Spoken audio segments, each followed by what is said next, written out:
ಕರುಣೆಗೆ ಬೆಲೆಯಿದೆ, ಪುಣ್ಯಕ್ಕೆ ಫಲವಿದೆ, ದಯವ ತೋರುವ ಮಣ್ಣಿನ ಗುಣವಿದೆ.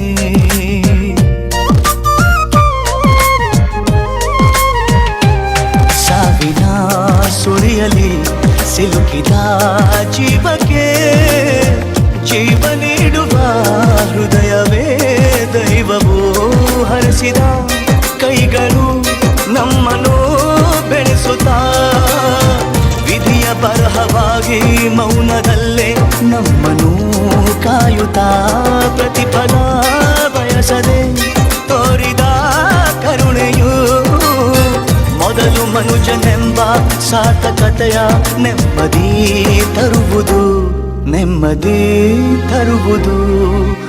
ಏನಾಗಲಿ ಮುಂದೆ ಸಾಗುನಿ.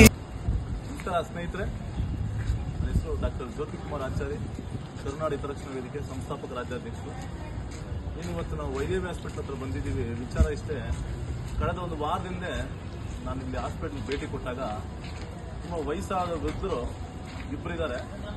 ಅದರಲ್ಲಿ ಮಹಿಳೆಗೆ ಹುಷಾರಿಲ್ಲ ಅಂತೇಳಿ ಆಪರೇಷನ್ ಮಾಡಿದ್ದಾರೆ, ಇಲ್ಲಿ ಅಡ್ಮಿಟ್ ಮಾಡಿದರು. ಅವರು ಯಜಮಾನರು ಪಾಪ ಅವ್ರಿಗೊಂದು 75 ವರ್ಷ 80 ವರ್ಷ ಆಗಿದೆ. ತಾತಪ್ಪ ಪಾಪ ಅವರು 21 ದಿನಗಳಿಂದ ಇಲ್ಲೇ ಇದ್ದಾರೆ. ಅವ್ರ ಸೇವೆ ಮಾಡಿಕೊಂಡು ತುಂಬ ಬಡವರಿದ್ದಾರೆ. ಮತ್ತು ನಮ್ಗೆ ವಿಚಾರ ಗೊತ್ತಾದ್ಮೇಲೆ ನಾವು ಕರುನಾಡ ಹಿತರಕ್ಷಣಾ ವೇದಿಕೆ ನಮ್ಮ ಗ್ರೂಪಲ್ಲಿ ಹಾಕೊಂಡು ನಾವೆಲ್ಲ ಅವ್ರಿಗೊಂದು ಅಳಿಲು ಸೇವೆನ ಮಾಡಿಕೊಂಡು ಇವತ್ತು ಆ ಸೇವೆನ ಅವ್ರಿಗೆ ಒದಗಿಸ್ಬೇಕು ಅಂತೇಳಿ ಒಂದು ಹಣದ ಮೂಲಕ ಅವ್ರಿಗೆ ಸಹಾಯ ಮಾಡಿದ್ದೀವಿ. ಇದೇ ರೀತಿ ಯಾರಾದರೂ ಅವ್ರು ಸಹಾಯ ಮಾಡಿ ನನ್ನ ನಂಬರ್ ಹಾಕ್ಕೊಳ್ಳಿ, ಅವ್ರ ನಂಬರ್ ನಾನು ಕೊಡ್ತೀನಿ.